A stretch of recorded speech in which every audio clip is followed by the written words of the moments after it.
চাই আছে ডেমক্ৰেসি লাইভ ষ্টুডিঅ'ত মই দেইজি ৰাইজলৈ অংগৰাগ পাপন মহন্তৰ এক বিশেষ আহ্বান ব্ৰহ্মপুত্ৰক লৈ প্ৰিয় শিল্পীগৰাকীয়ে কৰি আছে এক বিশেষ কাম চাওক আমাৰ এই বিশেষ প্ৰতিবেদন ব্ৰহ্মপুত্ৰ আমাৰ সভ্যতা আমাৰ সংস্কৃতিৰ যেন ই এক হৃদযন্ত্ৰ হয় আমাৰ আপোন ব্ৰহ্মপুত্ৰৰ কথাকে ক'ব খুজিছো এই ব্ৰহ্মপুত্ৰক লৈ আহি আছে এটি ভাল খবৰ আৰু এই খবৰ কঢ়িয়াই আনিছে আমাৰ আপোন কণ্ঠশিল্পী সমগ্ৰ ভাৰতৰ চিনাকি পাপন অৰ্থাৎ অংগৰাগ পাপন মহন্তই শিল্পীগৰাকীয়ে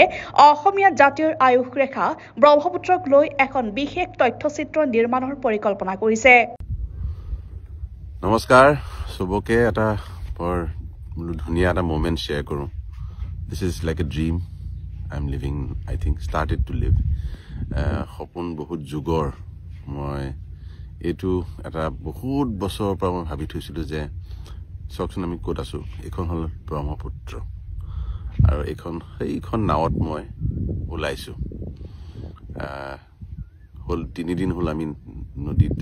নদীৰে গৈ আছো আৰু জেগা এনেকে ৰাতি থাকো ৰাতিপুৱা উঠিছো এতিয়া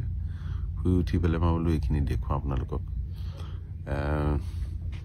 এটা টিম এটালৈ ওলাইছো ক্যামেৰা লাইট সাউন্ড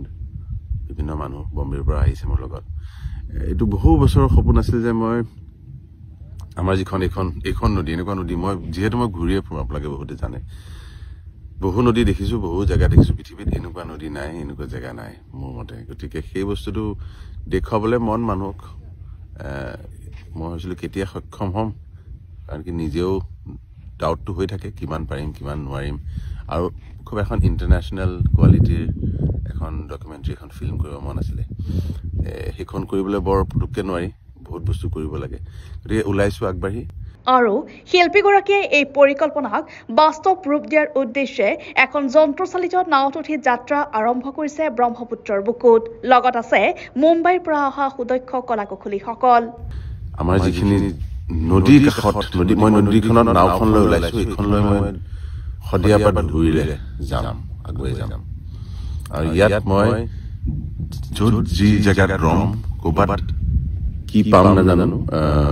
বিচাৰি যাম গীত মাত ইয়াৰ আমাৰ যিমানখিনি জাতি জনগোষ্ঠী আছে তেওঁলোকৰ গীত মাত বিচাৰি যাম আৰু ৰেকৰ্ড কৰিম আৰু তেওঁলোকক খোৱা বোৱা থকা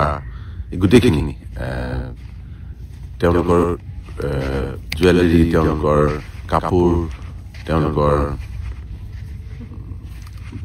খেতি কৰাৰ নিয়ম তেওঁলোকৰ বিশ্বাস তেওঁলোকৰ প্ৰকৃতিৰ প্ৰতি কেনেকৈ তেওঁলোকে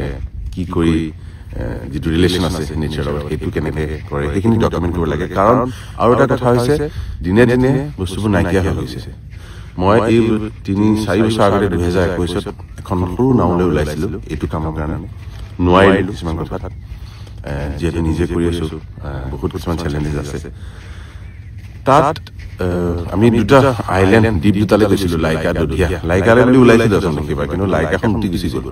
গতিকে আমি দধিয়ালৈ গ'লো বৰ ভাল লাগিল তাত মানুহখিনি লগ পালো মিচিং মানুহখিনি আছিলে তাতে ইমান ভাল লাগিল সেইটো আছে সেইখন ডকুমেণ্টাৰী আমি দেখুৱাম যে আমি আহিছিলো এবাৰ ব্ৰহ্মপুত্ৰক কেন্দ্ৰ কৰি পাপনৰ এই ডকুমেণ্টাৰী নিৰ্মাণৰ উদ্দেশ্যও মহান ব্ৰহ্মপুত্ৰৰ পাৰত বসবাস কৰা বিভিন্ন জাতি জনগোষ্ঠীৰ গীত সংগীত সাজপাৰ জীৱন ধাৰণৰ শৈলী খাদ্যাভ্যাস আদিৰ এখন বিতং ছবি বিশ্ববাসীৰ সন্মুখত তুলি ধৰিব বিচাৰিছে শিল্পীগৰাকীয়ে এতিয়া আমাক এখন জেগাত আহিছো ইয়াত কাৰ্বি জনগোষ্ঠী কিছুমান মানুহ পাইছে তেওঁলোকে বেছিভাগে নিজৰ গীতো নাজানে কথাও ভাষাও নাজানে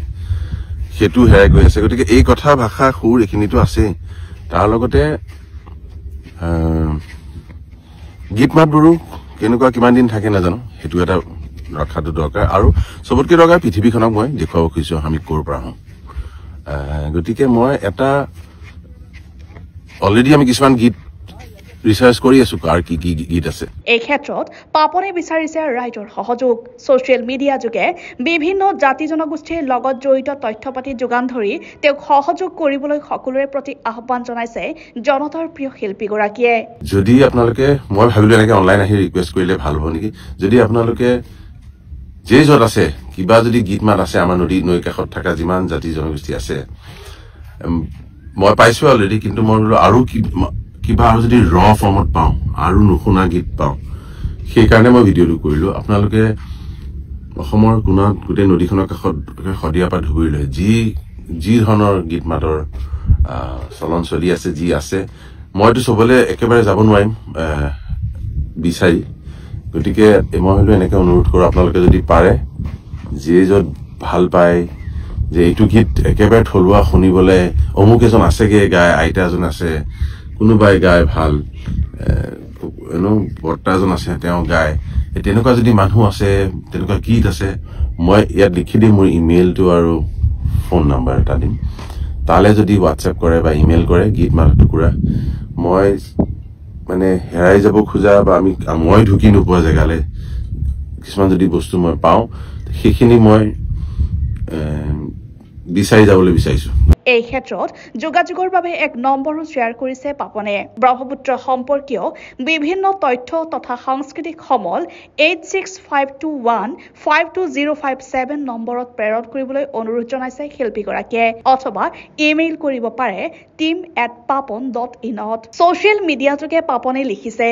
মই এক যাত্ৰাত ওলাইছো যি বহুদিনৰ পৰা মোৰ এটা সপোন আছিল এয়া এটা কঠিন যাত্ৰা